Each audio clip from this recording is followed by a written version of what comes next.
Hello, you wonderful people, and welcome to another episode of Not Too Comic Book. This being a show where I talk about TV shows that are adaptations of comic books. For today's episode, I'm going to talk about Tower of God, Season 2, Episode 4. A lot of really interesting things went down in this episode, so let's break it down. So, this episode ends up being the sad thing that I knew it was going to be. It's just it's still depressing to get here, and I won't lie to you, there's a part of me that's like, I was hoping they changed the Nia thing. I know it's stupid. I knew they were going to, keep the story beats what they were, but I was kind of hoping they change it. If I remember correctly, and someone has to correct me in the comments down below, I don't think you ever found out how Lurker killed Nia in the webtoon. I think even him putting Shinsu energy around his hand and then beating Nia to death, I don't think we knew that. I think we saw the aftermath. I don't think you ever see Nia's body, but the shot they show Nia's body in the blood, I think we get that, but we never actually know how Lurker actually did it. Or maybe they did show it, because I vaguely feel like I remember didn't Nia get stabbed? But I don't remember. I just feel like they kept it in the scene where it's Wagnon is hearing it, that's what we get. But it's just, this episode really emphasizes, and it kind of, Tower of God as a whole emphasizes the whole element of just, the tragedy that is climbing the tower, of, getting abandoned by people who feel like you're worthless. And so Nia's someone, hey, I made it to the 20th floor with some friends, and then I was abandoned. And then this old lady at a ramen shop took me in and was kind of there, gave me a job. So I gave up on climbing the tower, was just comfortably living here until Lurker came about, and that old woman owed a debt. So Nia started climbing the tower again, willing to betray Wagnon just to protect this old woman who means so much to her, which Wagnon's I get it. You having someone you want to protect, that's never a bad thing. So I'm okay with what you have to do, but it's all a moot point because Nia did it all for nothing, because Lurker's oh, I'm going to take out the prince, and once I do, this is all going to be a moot point, that debt's not going to go away. And so Nia did all this, betraying Wagnon, the person who inspired them to keep climbing the tower. That's the thing that kept going back and forth, because in this episode, I think they said I think last episode, it was Nia was a she, but maybe it's also Nia maybe it's just naturally one of those unisex names. So I always assumed Nia was I feel like it went back and forth for maybe it's just a translation thing. Doesn't matter. So I'll just refer to him as that, because I don't actually know Nia's. I thought Nia was a boy, but then it's maybe Nia's a girl, but then it's doesn't matter. But yeah, it's that sad tragedy of, and that ends up being this point in this episode of just the cycle repeating, and just one, I'm being all right, Lurker, I'm gonna kill you. I'm going to kill you for what you did. So it's fine, to take out a bad guy, I'll go find an even worse guy. So Wagnon made a plea to Viol, because it's I would rather burn this tower to the ground than watch some douchebag like him, a scumbag like him, is able to kill Nia and then just climb the tower no problem. It's no, I would rather destroy this tower than let someone like him being able to keep climbing. So it's fine, I have to make a deal with the devil, I'll make a deal with the devil like Viol. Because Viol was in his last stretch of his fight with Love. But to be fair, it's not Viol went full throttle with the fight. Wasn't trying to anyway. But yeah, he was on his last shot with Love, and Love froze him. But also showcasing, Bomb's always had that special knack for copying people's abilities upon seeing them once. And we see him do it with 2 of Love's abilities.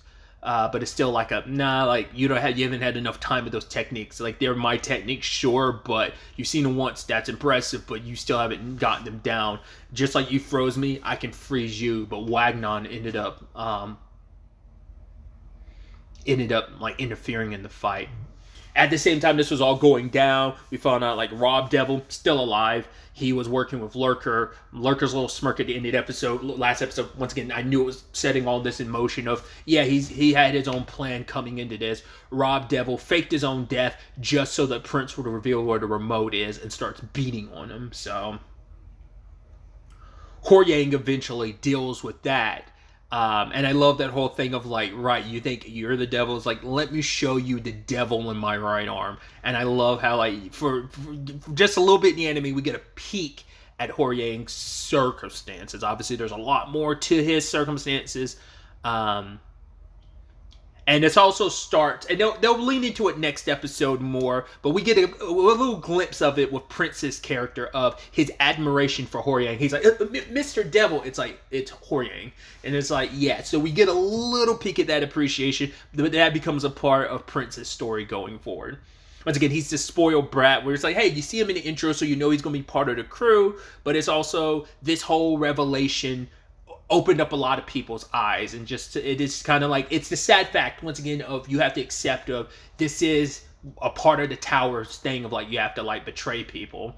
You had that one dude jumping inside of Yiwa's body, but even Yiwa has her perspective changed from VO because she's like, wow, he could have killed all of us at any point in time, but he's going about things like the most like roundabout way just to force, because like he wanted to defeat them and take them off the team, but he could easily have killed them, but he's never done that. He's tried to fight them, sure, but never to the point of trying to kill them, in which even she's like, huh, maybe he's not the bad guy I thought he was. But yeah, they ended up dealing with Lurker and his crew, which I love. How does VO get the guy out of Yiwa? It's like, Miss Yon, I'm not interested in your body. In that moment, she like snaps out of the body control, and he like reaches in and yanks home dude out and takes him out. So love that that's how you have to go about it. I was like, oh yeah, I forgot about that bit, because I remember VO being the one that got him out of her body. I just couldn't remember how he went about it. So I didn't remember fully how the Lurker thing ended. I remember, once again, how this was going to end. Obviously, our squad, we saw the intro, so I knew who the squad was going to be. I just didn't remember how the Lurker situation ended. So, but yeah, Wagnon's like beating on him justifiably. But, you know, we find out about his backstory, which I didn't remember that. But once again, it's to feel this need of like, it's this endless cycle of what he did to Nia. And what Nia kind of did to Wagnon, what was done to him. He was someone that was abandoned, and then he got in so much debt, he was stuck here, and he ended up having to work for Prince's dad. So it's like, hey, like, and Prince is kind of, you know, and he's been this spoiled brat the entire time, never really caring or really paying attention to what his dad's done. Like, his dad's need to people in debt. Like, he creates monsters. Like, his dad created the monster that Lurker was. Maybe Lurker wasn't always this way, but it created him into who he is. That it's like, right. It's like, oh, the president of the company was like, oh, I want my son to climb the tower because I love him. And he's like, can you imagine that? The man who's stolen so many people's dreams can actually love someone. And it's like, yeah, like everyone has their selfishness in which they're willing to go and do anything for, not caring about the consequences of what you do to other people. The president didn't care. The Lurker didn't care. I'll use and hurt anyone. And he's kind of making a point in the Wagnon. It's like, that's what you have to do. Climb the tower, kill and betray people. But for Wagnon, it's like, I'm going to get to the top of the tower, become the king of this tower, and change everything so that there are no more people like Nia, no more people like Lurker. Because he ultimately forgives Lurker. And he talks to Viola about it later on, about how, yeah, like, how can I say I'm any different from Lurker? Like, I will probably end up killing more people than him when I climb this tower. But, you know, so it isn't just about forgiving him, it's about kind of forgiving myself, because the tower kind of brings out that ugliness in everyone, that like you can be selfish. And obviously Viola's also hearing this, and you know, it's like, right, because the conversation came about of like, oh, you know, earlier in the episode, at the beginning of the episode, Love explains his beef with Fug. It's like, Fug killed my parents, so I wanted to climb the tower and get revenge. That's why I am where I am right now. And Viola wants to climb the tower to find someone. It's like, oh, for revenge? She's like, I don't know yet, you know? And having Wagnon's perspective on, like, now the question is, when the time comes, can he forgive Rachel for what she did? We're talking about the person who was his entire world. She was his everything, which once again I've talked about. Hey, I'm the person that learned that the hard way. Never make someone your everything. But once again, we're talking about a fictionalized situation, when in actuality she was. Like, Bomb had no light in his world until Rachel. Once again, she's not like the greatest person. She's never like the prettiest person. But the fact is, she meant everything to Viola, to Bomb, and to have that person try and kill you, you know, when you've done so much. You were climbing the tower for her sake, not even your own sake, you know? And so, once again, learning about this group and their different reasons for climbing, and now Was this always Wagnon's reason for climbing? Ring stuff related, why, sure, but it's also this. It motivates him even more of like, I'm going to change this tower because the way this tower is, it creates more victims. There are going to be more Nias, more lurkers, and I don't want that to be the case. I don't want the way this, from a societal standpoint, what this tower makes people into. It turns them into monsters in a lot of ways that I don't want that. So when it's all said and done, our crew has passed. Everyone has passed when it's said and done. And even, like I said, even when you see that moment when Lurker, it's like, right, go, because Wagnon is like, you've got this second chance given to you by Nia, so gonna go make the most of it. So it'd be interesting if the anime covers it, but I don't think they will. The webtoon so far has never cut back to like the old lady that Nia was staying with. Like, we don't find out what happens there. There's a lot of like open-ended stuff like this in the webtoon where you're just like, I don't know where that stands. You hope there's a happy ending to it, but it might be one of those things. It won't be until the end of the series that you get some general overall about like, okay, things are better in the tower. Maybe that just depends on how the series wraps up.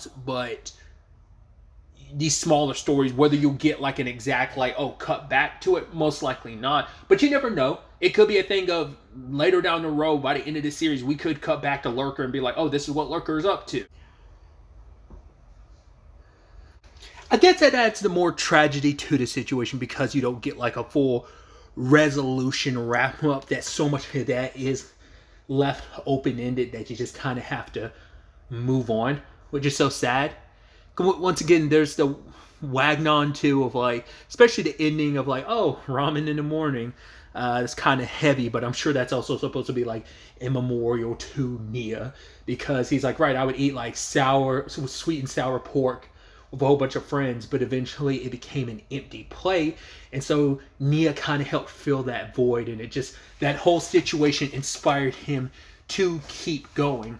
And so it's just sad how those threads play out the way they do. It's just, once again, there's dark stuff in the first season too, but this is one of the earlier moments where I'm like, oh, that's dark and that's depressing.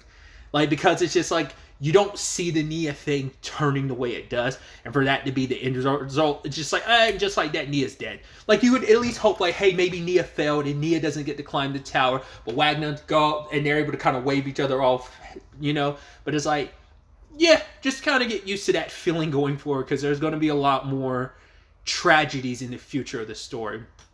But I also think it kind of speaks volumes of, like I said, like everyone's acceptance of certain things of it, because if you look at Arc Raptor and was it Gosing's like reaction to it, like neither one of them was like too broken up about, not saying like they weren't affected by it, but they've kind of like, they are kind of like, I think the older members of the group, where it's like, obviously Arc Raptor, as we know, is a father, and he knows the tragedies of this tower, and I think Gosing's kind of in a similar boat of like, right, she has to look after her little sister, so she knows kind of like the people who weren't the most distraught, the person that was the most broken up about this obviously was Wagner, because he knew Nia versus everyone else who didn't. But like I said, it kind of showcases, like, even Viola, it's like, I went and helped you out because I understand this, but it's also like, right, that nasty aspect of the tower that everyone's kind of accepted as like, yeah, it's kind of the harsh reality you learn.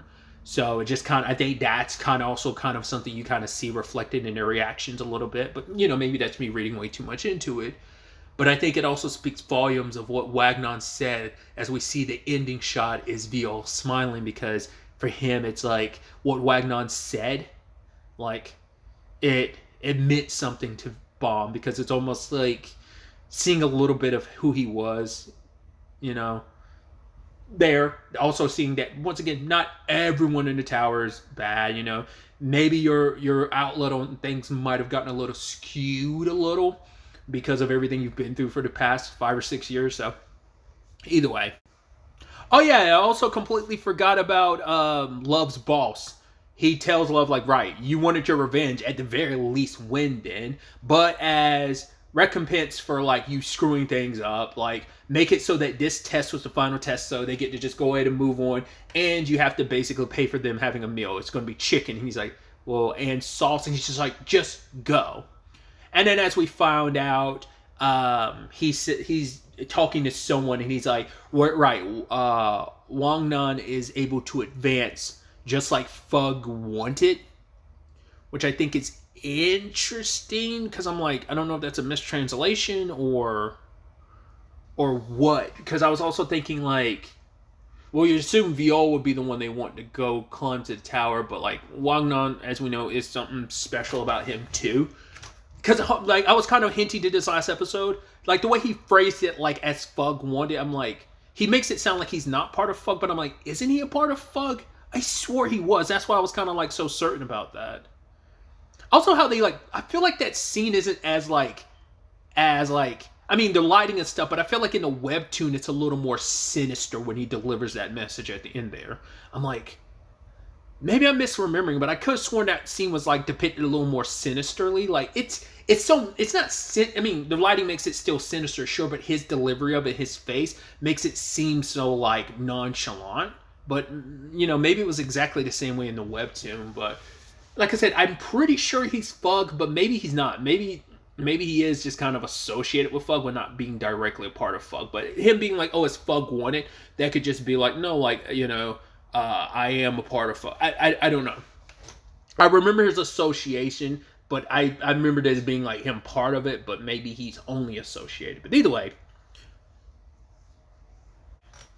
And we also get our little tease at the end where, you know, we cut to Kun, and I think the next episode revolves around what is it? I think it was like the other team or something like that's the title of the episode, or at least that's what it was saying at the end. So as that's implying, we are going to catch up with what the other squad is up to. No spoilers for the webtoon, but it's not the circumstances you think it is. I'm curious to see if they explore that a little more in the TV show than they did the webtoon. I could definitely see that being the entire episode, catching up with them. Specifically what's going through Kun's mind now after all these years. And I could see the stinger of that episode 5 being that. Like the ending of that story arc being like, not story arc, but like what that story is potentially going to be next episode. I could see that being how the ending, like not ending. Once again, I'm talking around it.